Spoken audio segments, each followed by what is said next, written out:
Welcome back to the show, Digital Business Evolution friends. We've got a real special guest here today. Every time we've got a guest, it's a special guest, but this one I hold near and dear to my heart because I got to work with her personally for, I think, over a year, and I got to watch her business really truly explode. So today on the show, we have Eliza Shirazi. When Eliza was in college, she noticed that she had a lack of community-centered fitness options for women. And I don't know the exact dates. It was a little bit after me. I don't know, 2010, maybe something like that. So she was kind Yeah. of, yeah, something like that. You were kind of lacking that community fitness option. And so you decided to create your own, which is my favorite thing about you. So Eliza is the founder of Kick It, a kickboxing method that promotes health and wellness while celebrating and inspiring women to lead a healthy life and make authentic connections with other women. Through her loyal following and dedicated female empowerment group known as the Fempire, she has been able to grow this thing so big and so fast. It's so cool to see. What began as a passion-fueled project years ago has turned into a very well-respected brand that has certified more than 400 instructors. She's partnered with brands like Pop Sugar and New Balance. She's been featured in major publications like Glamour, Self, Teen Vogue. She does live in-person events. She does virtual events. She literally does it all. She even has really cute branded clothing, and she's just a total boss babe. So I'm stoked to have you, Eliza. Welcome to the show. Thank you for having me. I'm so happy to be here. Yeah. So, all right, let's go back. When was it actually that you were at UMass Amherst? You were pretty spot on. 2009, I was a freshman in my first semester, and I think it was like 2010, like my second semester, I started teaching Kick It. So yeah, right in that area. Okay. So this to me is like just around Tony Horton, P90X, Billy Yeah, Billy Blanks. I don't know his last name. I think Blanks. blanks. I Yeah. think. How in the Now I'm world, blanking. I know, right?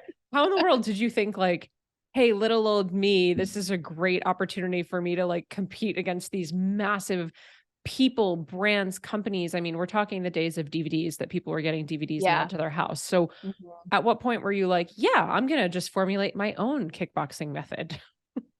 What I think when you're like in your early 20s or like late teens, you think you can do anything. So I had that on my side of like, I'm just gonna do this. Yeah. But it really came from a place of failure when the summer before my freshman year, I auditioned for the dance team because I grew up dancing, and I did not make the cut. And I was so sad that summer, thinking like, what am I going to do when I get to college? Because that's all I know. I didn't play traditional sports, in elementary school, middle school, and high school. I danced. So it was like, crap, what am I going to do when I get to college? So they were hosting a second round of auditions, and I was like, let me try it again. So I tried again, and again they were like, sorry, toots, you're not making it.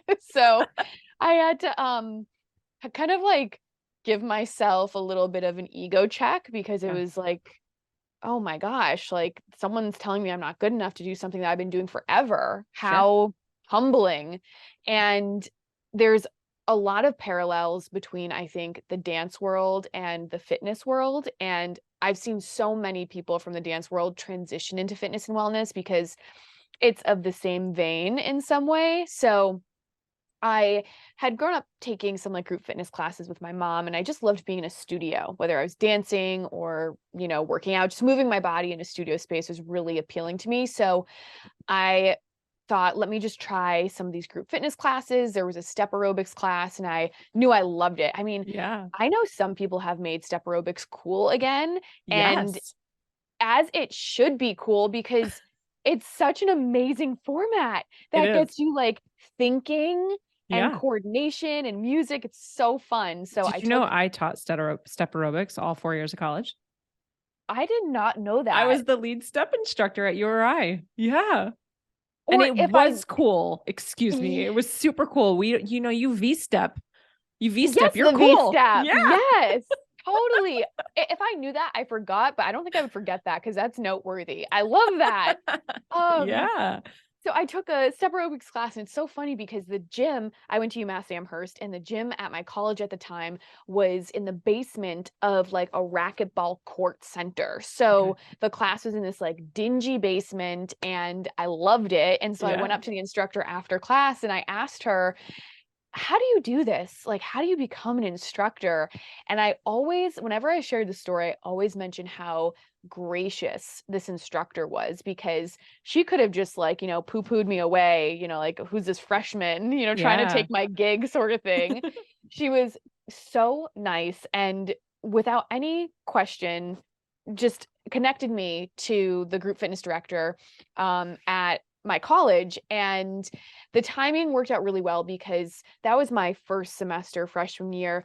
My second semester, they had just finished the brand new state-of-the-art rec center at UMass Mm, Amherst. So when I started teaching, it was in that racquetball court just for a short time, and then our rec center opened and everybody wanted to go because it was brand new. yeah. So it was kind of like the stars aligned a bit in timing and like what the institution was putting emphasis on and what Sure. I was like starting to step into. But that's really how it began. And I don't know, some things I'm not sure if you feel this way, but sometimes I look at like things that I've done in the past. I'm like, how did I have the courage Right? to, like, do that? Like, what was I Ignorance is really bliss. thinking? Yeah. Yeah, like, I kinda wish I had that now because Yeah. I know too much. So, Mhm. it's really interesting thinking about my younger self and just saying like, "Okay, didn't make the team, gonna try again. Yeah. Oh, didn't make the team, let me try group fitness." So, Yeah. yeah, I guess I had, just a sense of courage and maybe a little naiveness that worked in my favor. Yeah, totally. I say it all the time in business. It's like the more I learn, the less I know. Yeah. Right? Do you Yeah. remember the instructor's name that so kindly introduced you? Yeah, her name was Tracy, Shout out to and, Tracy for holding the door. totally, totally, and whenever she pops up in my Facebook news feed, I'm always like, "Oh, hey, Tracy." In my head, I'm like, Yeah. "So good to see her."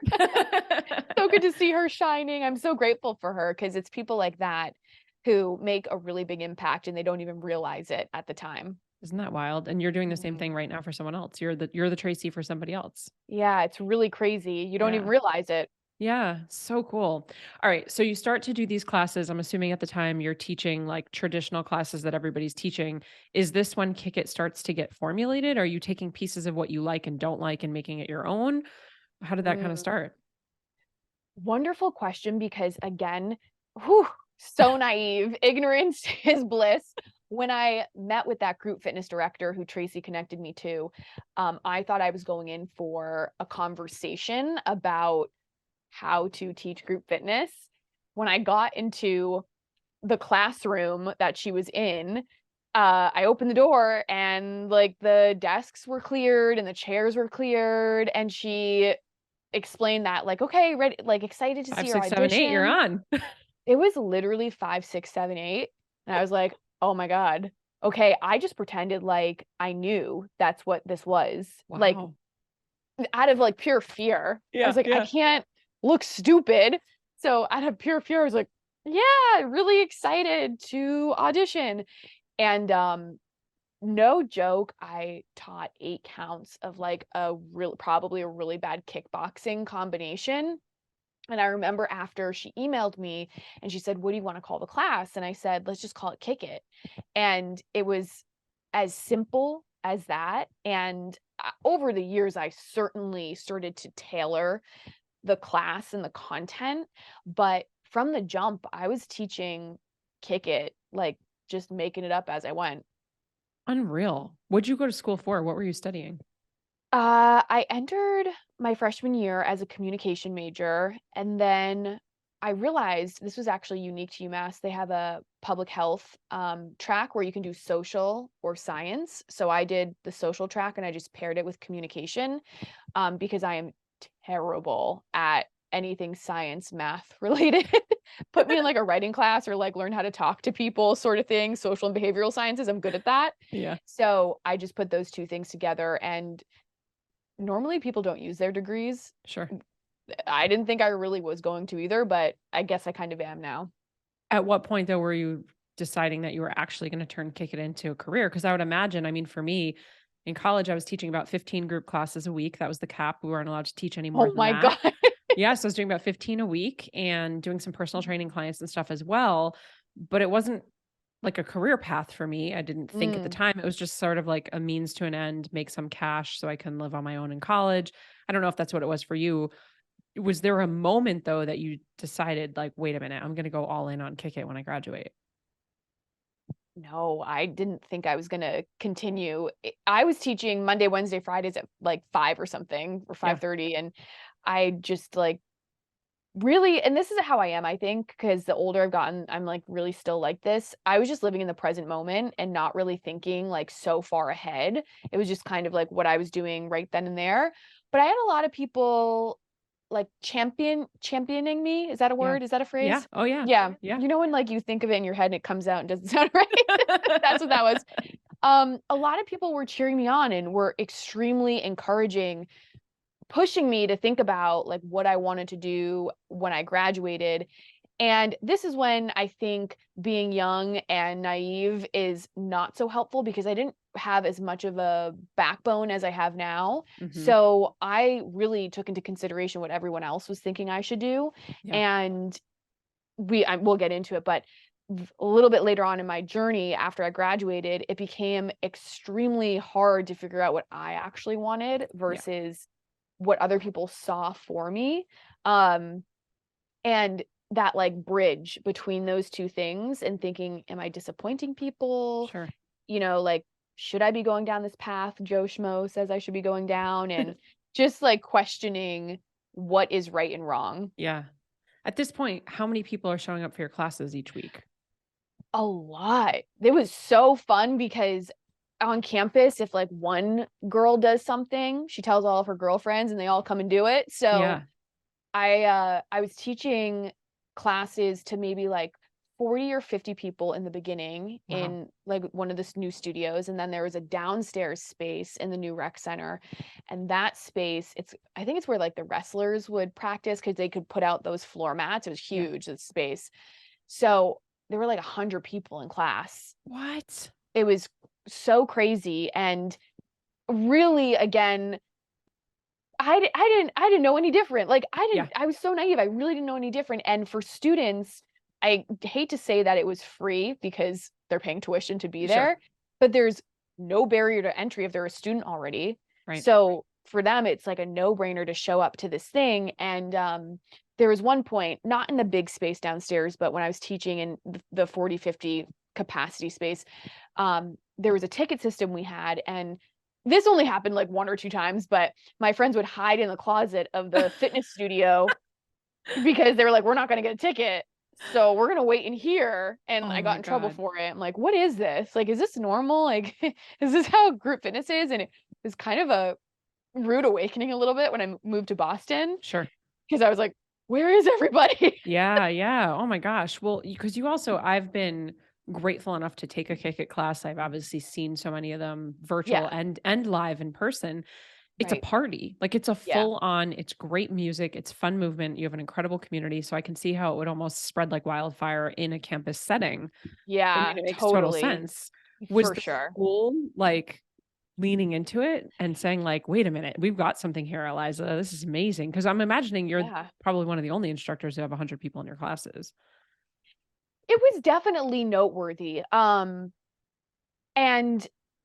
I think my like the departments I was a part of, the communication department and public health department, they were super supportive, and like they put me in their newsletter and highlight me, and it was really fun and cool. But apart from that, I think I was always just like celebrating what it was and always so excited to share this space with people. So the classes were a staple throughout my 4 years, but we would also do really big fundraising events and things outside of the gym that would also like celebrate what Kick It was and raise money for really important causes. And it just kind of became bigger than myself before I knew it, which I preferred, Yeah. because I'm I don't think I've really ever been a person who's been like, just look at me, just look at me, just look at me. It's always been about the community Yeah. and serving other people and like highlighting them. So, yeah, it's always been a celebration in a few different ways, for sure. Yeah. So when you fast forward to today, you've got your virtual Kick It membership. You've got hundreds of, if not thousands of women that are a part of that globally. You've certified over 400 instructors. You have a level 2 certification that instructors have gone through. You've got Yeah. instructors that work for Kick It, teaching the Kick It methodology. You've got all of these elements and you do live events and you're on press and media and you do all of this stuff, what was sort of like the first thing that you started doing outside of the in-person UMass classes? What was like the next iteration of the business? Well, on a really small scale, it was like those fundraising events that I was doing outside of the gym. That was my first taste of like, what does this look like if I like take class outside of the rec center? Like, will people come to it even though it's like still on campus? You know, it was just like testing the waters a little bit. Yeah. And then when I graduated, it was similar. I wanted to see, would people continue to take my classes? And so I would teach anywhere that I really could. And Were you I'm pitching lucky. yourself to teach at these other places, or were people Yeah, knocking on your yeah. door? Okay. I was no shame, like knocking on every door that I could to figure out like how to teach at whatever space I could. And it started with like small boutique studios. And then I remember I had an audition for Equinox that I was so excited for. And UMass is not far from Boston, so a lot of people move to Boston after. It's like New York or Boston. A lot of people are from the area. So that was really helpful because when I started to teach at these gyms, people would come. It's slowly but surely. And then operating outside of those gyms, it was the same thing. I started doing fundraising events. So I remember early on, I had a great partnership with Sweet Green. And so right around like the marathon time, we shut down their Boylston Street location and had a class in the store right at the finish line before it was like marathon weekend, and raised money for the marathon. It was something like that, right? Like it was like taking my concept and doing it somewhere really cool with another company that had nothing to do really with fitness, but was in the wellness space. So I just started kind of like stepping out like that. And the same way that I built it at UMass with like the fundraising events and bringing communities together was the same way that I was building it in Boston, just on a different scale. Yeah. And every time I got to do something with like Sweet Green or like Boston Magazine wanted to cover one of my classes, it was this insane feeling of like, oh my God. Yeah. Oh my God. Like honestly, stuff I would probably take for granted now because there's been so much repetition of that. I mean, it's been years, like over a decade, but I just remember at the time thinking, oh my God, I can't believe this. Like, I can't believe they want to write about my class, or, you know, I can't believe I get to work for Equinox. And ignorance is bliss in some ways, because looking back, it's like, okay, that's nice, but like continue to stay the course, you know? What did your parents think at this point? Were they supportive? Were they like, okay, but what's your plan B? Yeah, well, I should mention I did have a job at the time. I was working at Brigham and Women's right out of school. And I always explain it as Peace Corps, but in Boston, it was called Climb Corps. And our job was to help Boston have great like cardiovascular health and take the stairs and walk more. We were like these minions running around the city trying to raise money for Brigham and get people to walk and whatever. So I was working this very, very entry level job. And for, I think, my dad, it was really great that I was working for an institution like the Brigham, because it's, you know, an impressive place to be. And I think he wanted me to continue to pursue career opportunities there. Whereas my mom was, you know, like, do your thing with Kick It, like go for it. I think with my mom, it's like ignorance really is bliss. Like she is such like a cheerleader. Maybe because she doesn't really consider the cons, or maybe she just sees it for me, you know? My dad, I think, is much more of a realist. He's less of a dreamer. So for him, like the cons are right in his face. You know, it's like, take the safe path. I think also something to mention with him is that he moved to the States from Iran when he was really young. So for him, I think this is very common with immigrant families. It's like, take the safe path. Like, I didn't move here so you could, you know, just like have fun and like be all willy-nilly. Kickbox your way through Boston. But things really started to shift in 2013 when I graduated with social media. I was just going to ask that. That was my next question. So it's like my dad I don't think he really still understands that world. Whereas my mom, I really appreciate her always being so open-minded, Sure. and not letting the like what ifs come to play because things were shifting Yeah. during that time. Yeah. So it's a good thing I didn't quit. Yeah. And that literally was my next question. So in my head, 2000, 10, 12, 14, social media really starts to come on the scene. At that point, Facebook had been around. We, of course, had Yeah. MySpace. There was a little bit of Snapchat. And then, boom, I think it was 2014, Instagram hit. And it was pretty quick that Instagram started to turn into sort of a marketing machine, which it is Yeah. today. So, Yeah. how did social media play a part in your business then? And then, how does it play a part now? How has it changed? How has it grown? Is it something that you lean on heavily? Mm.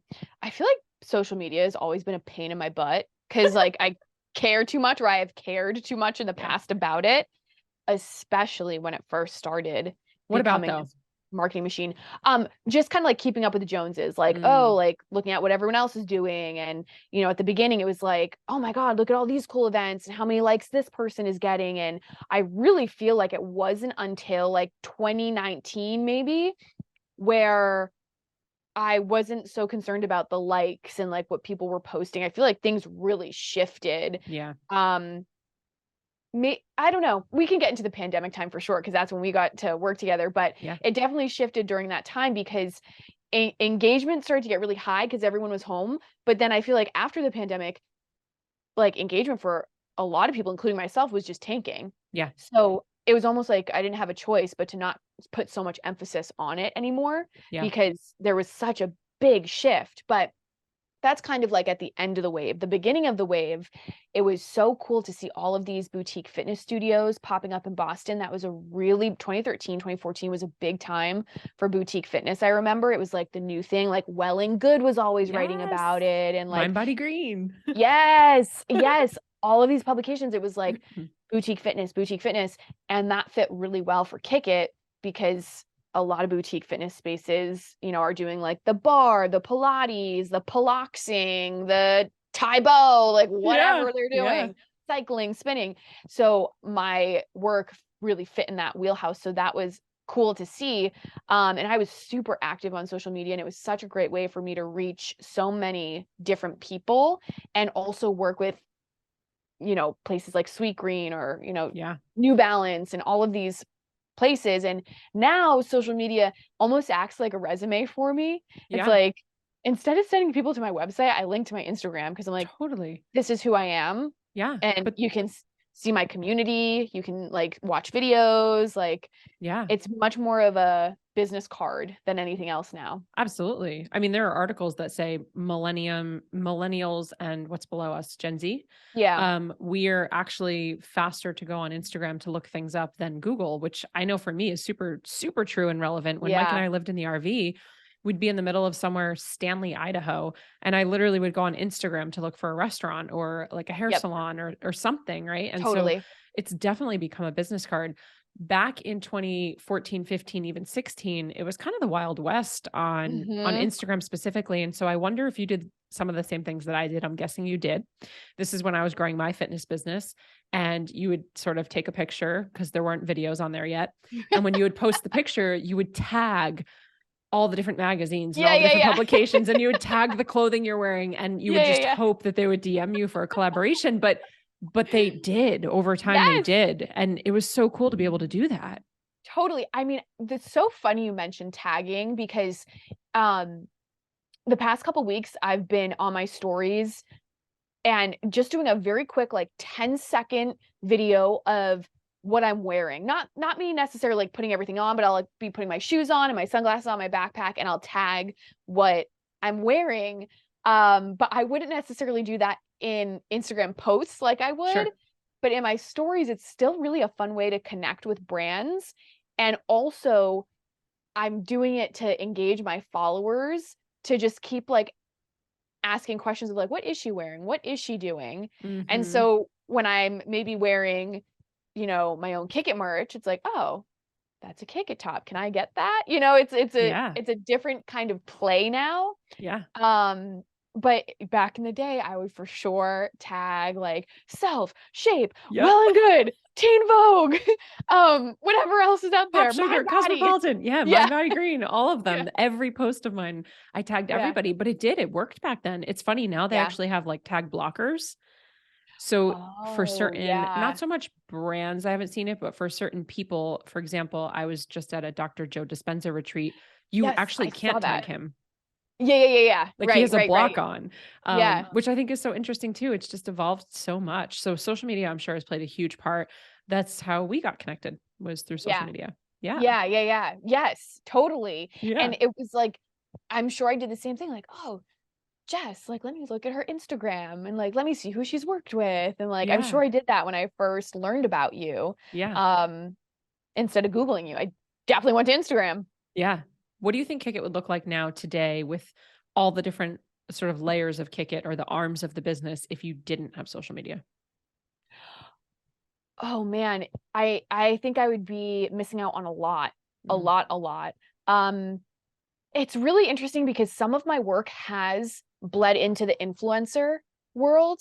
It's not my sole business, but it's kind of a part of what I'm able to do because I have this really great community that trusts me and follows me. So I think of that first, but I just think of like getting to connect with all the wonderful brands that I've gotten to work with, like even Pop Sugar, like I connected with them over Instagram, and sure I could have connected via email, but it's just so it's much easier to connect with people on social sometimes, maybe a little bit more informal, but easier for sure. yeah. So I think like being able to reach as many people, I'd be missing out on that. Whether it's potential clients or brands. And it's almost like my little diary. Mm, So I wouldn't be able to like look back at all of the key moments in yeah. my career, which I think is kind of special. So special. Yeah. And just the brand awareness too. When I think about your community, it's global and you've got women all over the world and Yeah. people taking classes and it's so cool. So let's shift gears for a second. Who is Kick It for? Kick It is for so many people, which actually makes it challenging for Yes. me in my messaging because I'm talking to so many different people. I'm talking to the college student, which it used to be just the college student, and it's really evolved since then. Hmm. I'm talking to the busy young professional who's looking to make friends out of school. I'm talking to, for sure, the stay-at-home parents or moms who are looking for community and convenience. I'm talking to maybe some of the older generations who are interested in a format that's not constant jumping around, although it used to be. Yeah. But looking for like a modality that feels good for their bodies and they don't feel embarrassed or ashamed to show up. So it's a lot of people, but I think at the end of the day, Kick It is for the person who wants to feel really well from the inside out. And they're interested in not just burning calories or shrinking, they're really interested in feeling strong. Um, and a lot of the work we do during the class is helping people build that confidence and that strength in our messaging and the way we talk to people in the narrative. It's all built in so that people can kind of shift their relationship with wellness and how they see it and experience it, Yeah. and also how they feel in their bodies. Can a total newbie to fitness join Kick It and still gain enough from it? Or do you have to be an experienced kickboxer? Oh gosh, we newbies, it's like one of my favorite cohorts of Kick It members Yeah. because it's so fun seeing someone really nervous show up thinking like, can I actually do this? And they complete whatever, one of our workouts they're doing and they're like, oh my gosh, I can do this. Yeah. Yeah. Yeah, we're really big on giving options and modifications and not making people feel bad for Yeah. it, Yeah. empowering them to like listen to their bodies. So newbies are the hardest ones sometimes to get in, but extremely rewarding because Why do you think that is? Intimidating? yeah, people are definitely intimidated. I think our format used to be very like high cardio focused and jumping around and crazy, but I think like group fitness in general has that idea attached to it anyways, that Yeah. it's like intense and you're with other people. Oh my God, are they looking at me? You know, just nerves all around content and like who they're with. Yeah. So yeah, it's our job to kind of break that barrier for them. Yeah. Walk me through an average class. How long is a typical class? Are you doing warm up, cool down? Are you standing, sitting? Do you have to have weights? Like, what does a normal class look like? The content of a normal signature class is about 45 to 50 minutes long, and each signature class is 13 rounds. So we like to just explain that to people as 13 songs. So like when you're going through a class, we want you to have a destination, because sometimes you move through fitness classes and you're like, are we there yet? Yeah. Like, where are we in this class?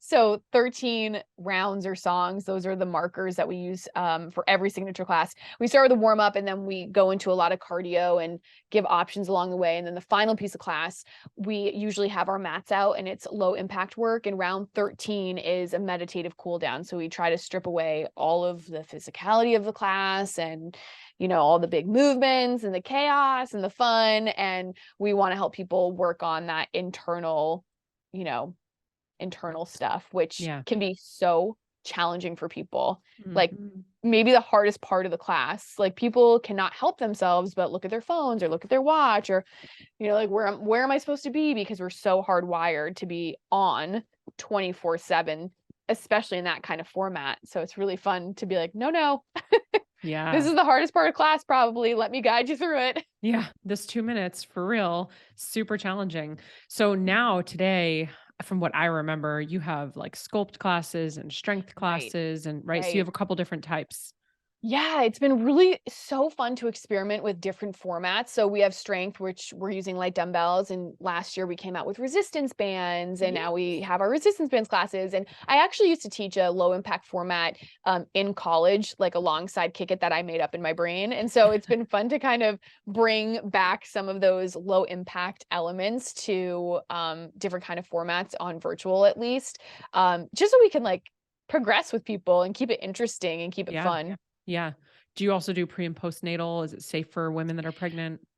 Such a good question. I'm actually in a course right now for pre and postnatal. Yes. Yeah. Yeah. And we have so many women who go through our program during their pregnancy. Of course, like please consult your doctor. You know, we Yep. want to make sure everybody's safe. But Leslie, who's like my right-hand woman, she is one of our senior instructors and support coach. She's 30 something weeks pregnant right now Yes. and teaching, but she's, you know, listening to her body and, you know, not really jumping a lot anymore, taking options. But I feel so grateful that we get to support people during that time in their lives, because in college, I really did think like, what happens like as we get older? Like, Yeah. are we still doing this thing? Like, what does it look like? So all that to say, we've been able to evolve with our community, which is really nice, and also support people who are having a tough time growing a family and holding space for them. That's been also an interesting thing to navigate, because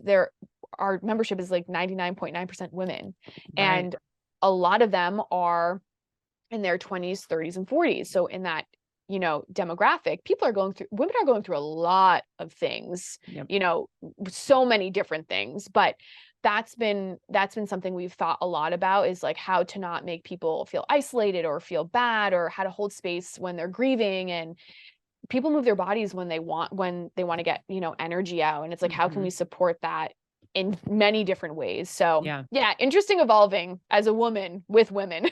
Yeah, yeah. It's so cool to see the evolution of what it has turned into and just all the different offerings that you have. I know you have merch too, which is like super Yeah, fun and ties together with the community because right. I mean, what's better than wearing matching clothing? It's Yeah, like totally. We so love it. fun. Yeah, we love it. How often are you now teaching classes in person? How Mm. often are you teaching virtually? And how much time are you spending sort of building the business? Like, how much are you actually teaching? Oh my gosh. I know I say oh my gosh with every like answer that's about to come out of my mouth, because I have so much passion behind these answers. But I really have to thank you for helping me pull it back, because I was teaching so much Yeah. pre-pandemic, Yeah. and even during the pandemic. Thank God I had you, because it was hard for me to shift. Like I have a hard time notoriously shifting out of habits and creating like change in my life and being complacent. So for me, I was a fitness instructor and I was like trying to figure out, how do I become a business owner and run it more like a business, which is something it's a constant struggle because I started this as a fitness instructor. So I didn't start this to like, make a ton of money or become a business, but when you grow up, you're like, okay, what's my career? How can I make this lucrative? How can it's just like stability in my life, make this a career that I can rely on more. So anyways, with that, I had to pull back teaching because there's no way you can build a business with teaching, I don't know, like 9, 10, 11 classes a week. It's too much. Too much. It's way too much. So today I teach, I think like 3 times a week, maybe 4 times a week. It's also seasonal. Like we're going into our outdoor class season. So it gets busy in a different way for me where I'm more forward facing and teaching a little bit more, but I don't have any desire to teach more than I am right now. Like I look at my 2018, 2019 self and I'm like, I don't know. Like I can never go back to that, like sometimes I play that game in my head. We all spiral, right? We're like, oh my God, worst case scenario. What happens? And I've done this so many times with you. It's like, what's the worst case scenario? So like on my way down to the worst case scenario, it's like, well, I could go back to teaching. I'm like, oh, hell no, I'm not doing that. Like, not the way I was doing it. It's a different season. It's a different season. It's a different season. It's interesting that you bring that up though, too, because I find for myself as a fitness instructor and trainer for so many years, and then as an entrepreneur and business builder who works with mostly fitness professionals, there is a small moment of time, whether it's a year or 2 years or 6 months, where you sort of have this realization of, oh, wait a minute, the thing that I started that I love, which is teaching, and now I also am growing this business. I'm not saying for the person listening that you have to choose, but what usually happens is people will sometimes start to recognize as they learn more about themselves and have that awareness and go, I actually don't want to be an entrepreneur. I don't want to build a business or a company. Right. I'm very happy teaching these classes, and that's what I love to do. And so right when I met you, you had kind of just been coming out of some of that internal battle, if you will, of like, wait, do I actually want to do what it takes to build this bigger business, or do I want to stay where I've been? And neither is right or wrong. Totally. And so I sort of got you at the tail end of that, and we worked through some of that, but it was really cool for me to see you in that space because I had been in that space too. And you had already, so we started working together in 2020.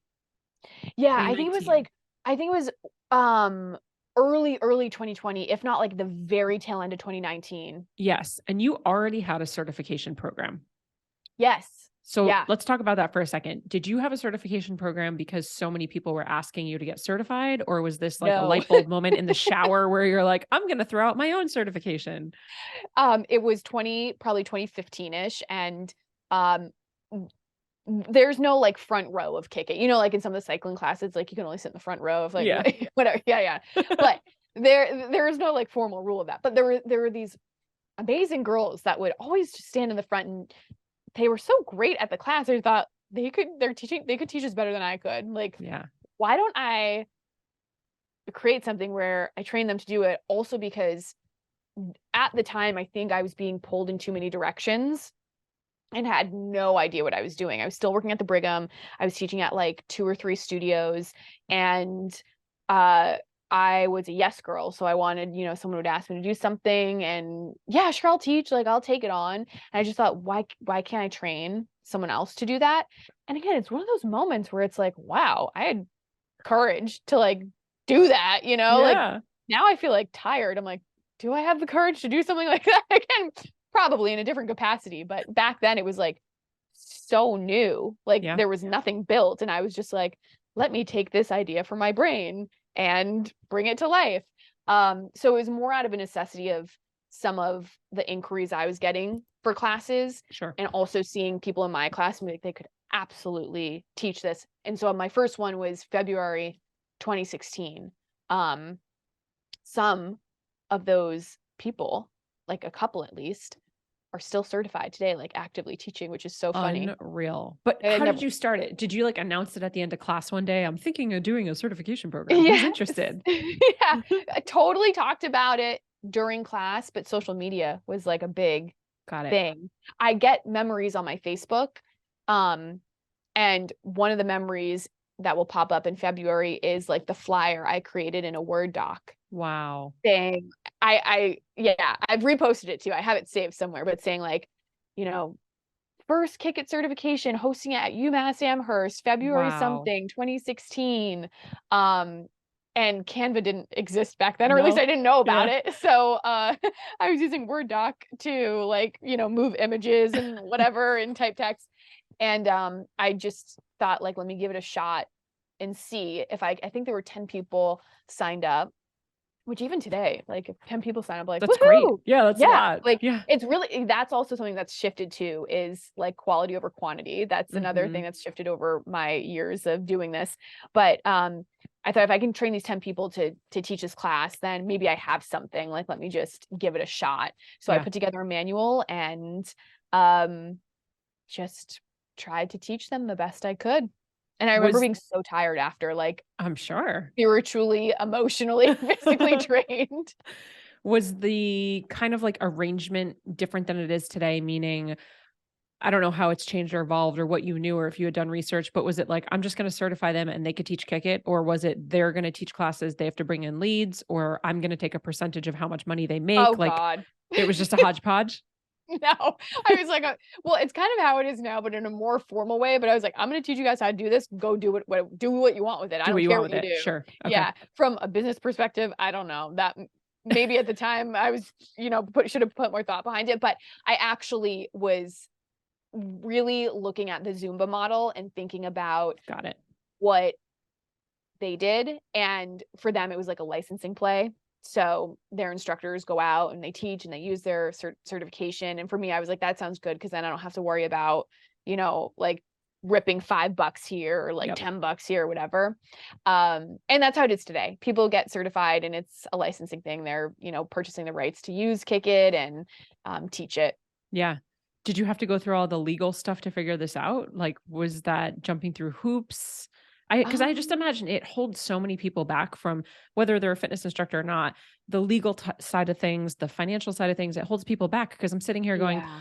so is it like a real, I mean, I know because I've worked with you, but it's like, is Yeah. it a real certification? Did you have to go through some board somewhere to make sure that you were You qualified as would a real think, right? certification? Like, Yeah, yeah, yeah. what is it legally? What if someone's teaching it and they're not using it and like they didn't Right. pay for it? Can they get in trouble? Are you going to go after them? Like what does all of Right. that look like, you know? Oh my goodness, totally. There I go with my, oh my God. Yeah, yeah, yeah. No, I didn't do any of that when I started. I was not even thinking about it, to be Yeah. honest. Yeah. I just kind of had my blinders on and I was like, Yeah. I guess I'll figure it out as I go. Again, that's just from being like young and not really knowing. Now I probably would put more thought behind it, but it really was not that complicated.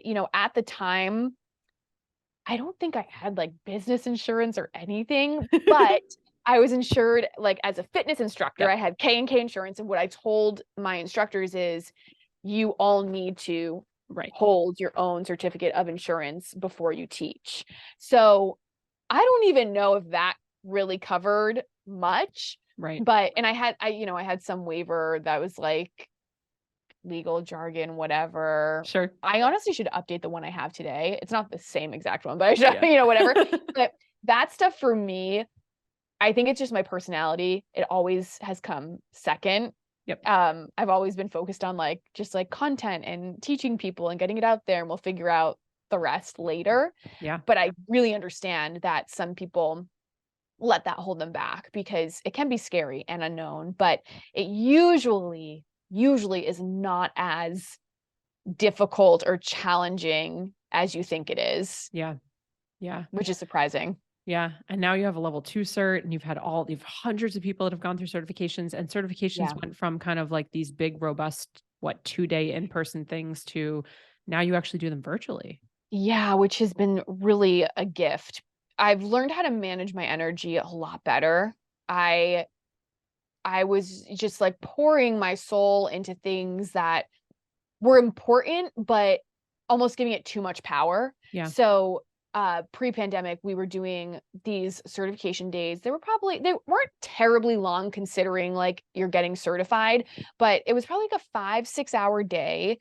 And after that day, there was a little bit more work people had to do to get certified. You're not certified on the spot, but so much energy, so draining. I enjoyed it and they were really fun days, but so draining.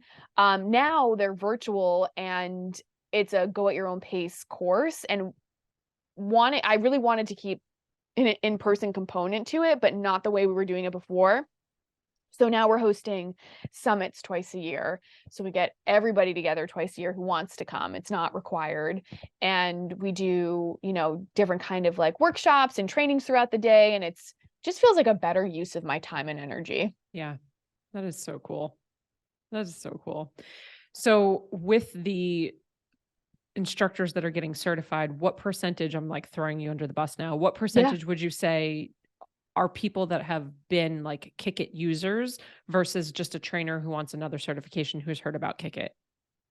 I would say most people are participants first. Yeah. And then they get certified. But we really have had a healthy amount of people who have never even taken the class before. That's awesome. And they're like, I just want to add this to my portfolio, or my studio's looking for a kickboxing format.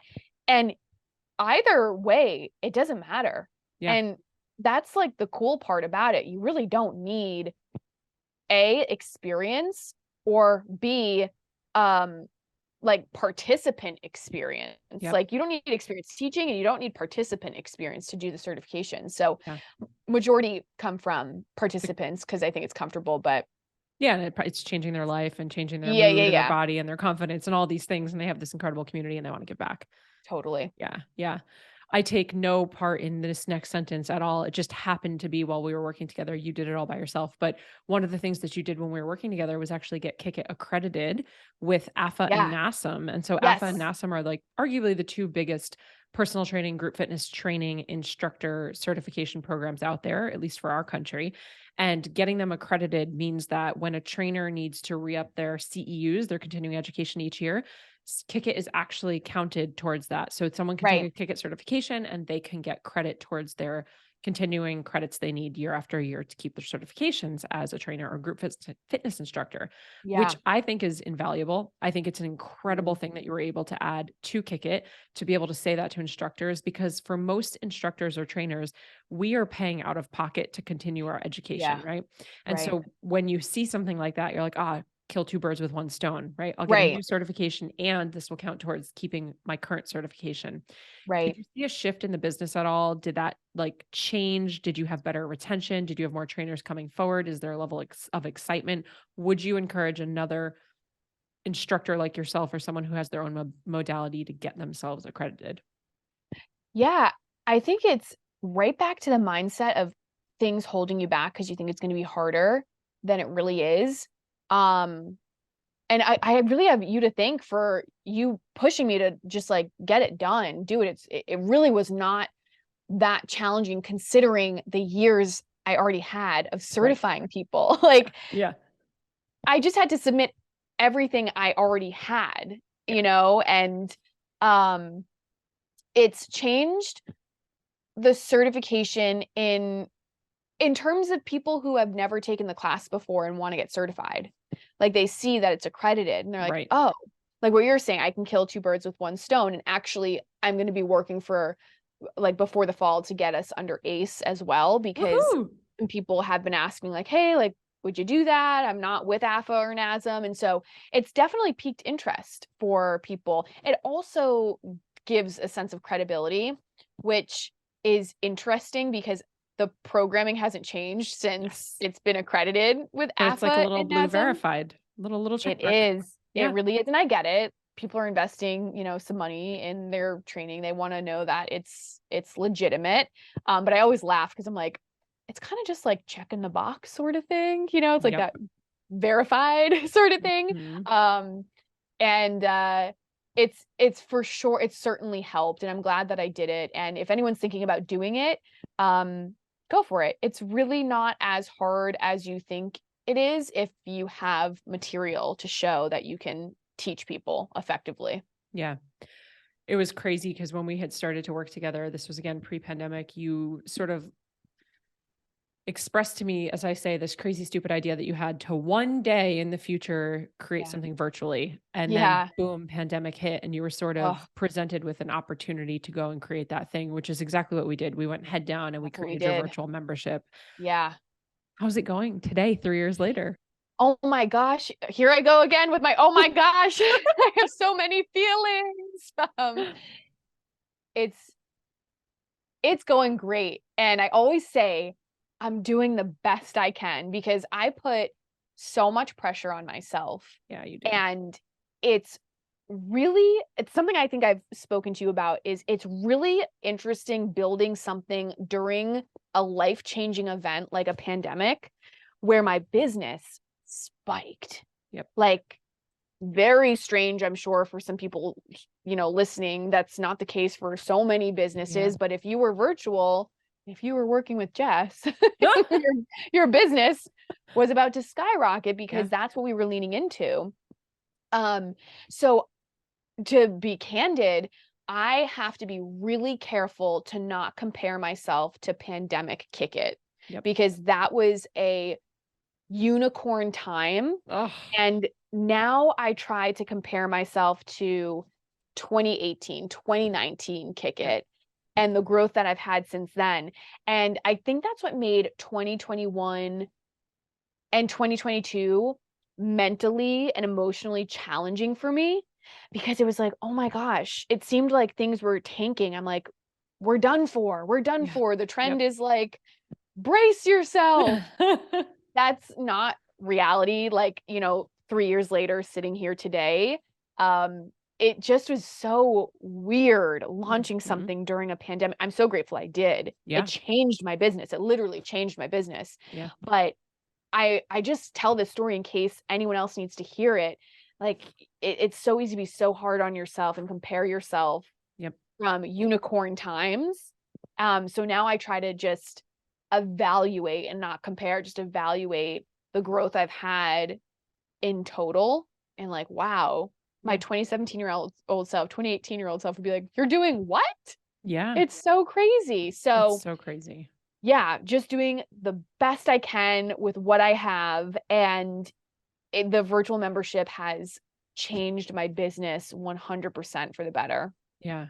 I love you so much for bringing that up. It's a conversation that, in my experience, all of the coaches and entrepreneurs who have been around the industry for some time talk about all the time behind the scenes, but most people Yeah. aren't talking about it Yeah. on the microphone. And Right. 2020 was a unicorn year for the coaching industry. And like you said, it's tough for some Totally. people to hear because a lot of people suffered. And a lot of our audience, a lot of our listeners, a lot of our DBE community are part of this industry. So a lot of people know of it. You're right. Yeah. 2020 was Right. a unicorn year. And Hmm. myself included, every single friend of mine, every client of mine, and every mentor of mine had our biggest financial year ever in 2020. And every Yep. single one of us not has continuously gone down after, but we went down after 2020. Every Yeah. single Yeah. Yeah. person that I know. And so Yep. what you're talking about with the mindset of like, oh my gosh, that's it. The other shoe was going to drop. It's over. I have to quit. There's no point. No one cares anymore. It's like Yeah. for that to come up and to be internally battling that while still presenting with a smile and enrolling people Oh, and helping people and I have building this chills. business, Yes. really challenging. And I can Yes. attest, I can say the exact same thing. It resonates deeply. 2021 was tough because it was like you Mm-hmm. got this false sense of success, a false sense of reality, a false sense of ease. And Yep. what I have found, because we've worked with thousands of clients, what I have found is, and it makes me really sad, but it's just part of it. We had more clients build six-figure businesses in literally weeks. Like I'm talking Yep. 12 weeks time. We had more of that happen in 2020 than I think we've ever had in our business combined. But what ended up happening on the coattail of that was that more coaches have quit the industry after Mm-hmm. because they're like, oh, it's hard. Oh, I have to do work. Oh, I didn't realize it was going to feel like this.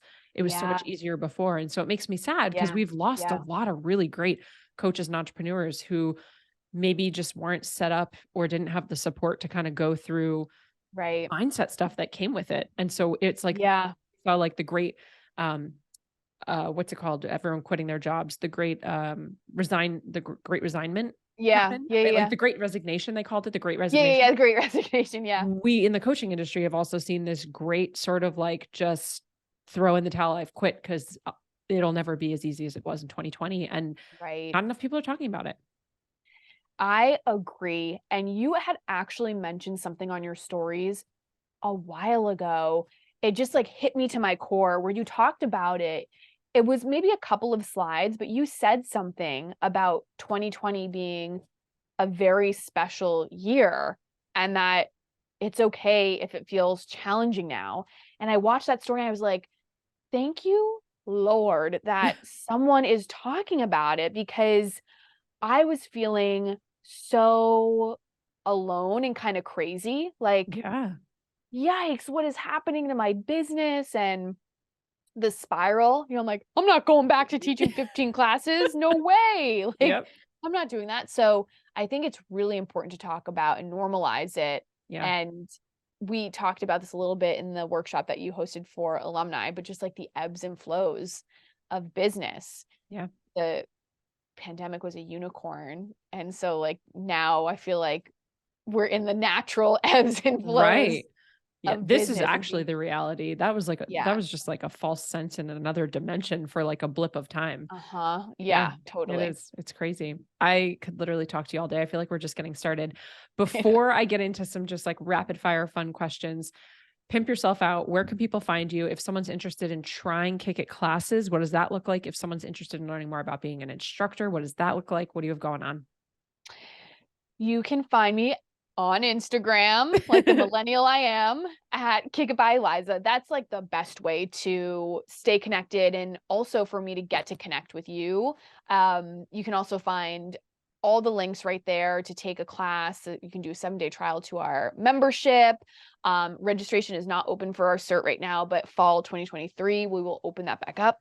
And in-person classes are happening. If you're local to the New England area, we have so many happening this summer, and we actually have a couple happening in New York, which I'm really excited Cool. for. So if you're in the New York area, yeah, we're gonna be there July and August, and yeah, we're just really soaking up the outdoor class season. I So love that. find us, connect with me on Instagram. It's like it's me. It's literally me saying hello and connecting with you. So please follow along. Yeah, I love that. Maybe there'll be like a highlight cover or something for all your summer series Yes. classes so that we can just find them all in one place. I know when I'm on the East Coast this summer, if I'm around for any of them, I will definitely try to get there. Yes, please. Yeah, that would be so much fun. All right. So a couple quick questions before we go. You ready? Yep. Are you currently reading something? If so, what is it? Oh my God, I am. And the book is downstairs. I forget the name of it. The Last Thing He Told Me, I think is what it's called, is an Apple series now. Okay. So people are very passionate about it. So if you're listening and you know, then you know. Okay. I love it. Favorite movie? Uh so bad at rapid fire. Favorite movie? Oh my gosh, Twister. So random. Really? I'm So random. so obsessed with it. Don't ask me why. That is so funny. I probably only saw that movie once, and it was when it came out 5 million years ago. So I'll have to watch it again to see what's So so good. great about it. Love Helen Hunt. Anyways. Oh my God, that's hilarious. What's one fun thing that you have planned this summer that is not work related? One fun thing I have planned is my family goes to Provincetown every summer, and it's my favorite thing in the entire world. So I can't wait for that. Awesome. I love it. Our $50,000 question. If I were to hand you a check tomorrow for $50,000, you could split it up. You could use it in one lump sum, but you got to use it for or in the business. What would you do with it? I would probably use it for, I'm thinking I'd probably use it for our virtual program and like customize the heck out of everything that I've ever wanted to customize Cool. and elevate the instructors in some cool way. I love it. And our final question, we both know that we are always growing and evolving, and our businesses are reflections of that growth and evolution. So I'd love to know, what is your next business or personal evolution? Where are you taking FemFryer? I love this question. And I recently answered it in an interesting way that I'll use here. I am so focused on just rooting down into what we have right now and growing those roots really strong, because I am someone who is always looking ahead and thinking like, what's the next thing? What's the next thing? And I've just become so passionate about growing roots in what we're doing now. So I'd love to feel more confident, stronger, sharper in all of the things that we have going now, whether it's certification or our virtual program or brand partnerships, just creating a lot more strength in what we have. I recently heard about this really incredible fitness class that you can take that will actually yield all of those results of feeling more confident and stronger and grounded. You should try it. No, I love that answer so much. And I'm so excited to just watch everything unfold. I can't believe you've been doing this already like a decade. It is so cool. And I'm just so grateful for you just not giving up, and for you just putting yourself out there and doing the ignorance is bliss, the scary courage and the messy action, and putting yourself out there, because you've helped so many people. So many lives have been changed because of you. And I just love you and I adore you, and I'm always rooting for you. I love you too. And I'm so grateful for you. Thank you for being a part of my journey. There you have it, folks. So if you found this episode interesting, if you had an aha moment, a takeaway, the best way that we can give back to Eliza is, of course, screenshot this episode, share it on social media, and tag her at Kick It with Eliza. Bye. I was like, wait, I got that wrong. Kick It by Eliza. Make sure you share that, that takeaway that you have so we can give back to Eliza. And as always, my friends, cheers to your evolution. Thank you so much for tuning in. If you loved this episode, I invite you to be a part of our ripple effect and share it with a friend. And please, if you feel called, take 30 seconds to leave a 5-star review, and I'll be forever grateful. Until next time, cheers to your evolution.